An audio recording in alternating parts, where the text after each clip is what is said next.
Short cut കൂടി പറഞ്ഞുതരാം. ഭയങ്കര എളുപ്പമാണ്, ഭയങ്കര ഇമ്പോർട്ടൻ്റ് ആണ്, ശ്രദ്ധിച്ചു. Short cut. അപ്പൊ ലീനിയർ പോളിനോമിയൽ ആണ് വരുന്നതെങ്കിൽ ഇത് നോക്കിയേ, നമുക്കിത് നമ്മുടെ ഈ ക്വസ്റ്റ്യൻ തന്നെ എടുക്കാം. ഇന്റഗ്രൽ e⁻³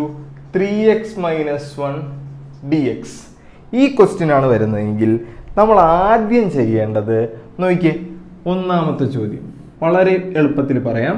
നമ്മൾ ആദ്യം ചെയ്യേണ്ടത്, നമുക്കറിയാം e⁻x ഇന്റഗ്രൽ e⁻x ആണ്. അപ്പോൾ e⁻3x−1 ഇന്റഗ്രൽ എന്തായിരിക്കും? e⁻3x−1.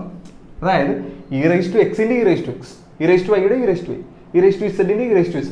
അപ്പൊ e⁻x−3 e⁻x−3, e⁻3x−1 e⁻3x−1 കഴിഞ്ഞിട്ടില്ല. ബൈ ഈ നമ്മുടെ ഇവിടുത്തെ ലീനിയർ പോളിനോമിയൽ എന്താണോ അതിന്റെ ഡെറിവേറ്റീവ് എടുക്കുക. 3x−1 ഡെറിവേറ്റീവ് എന്താണ്? 3. അതുകൊണ്ടൊന്ന് ഡിവൈഡ്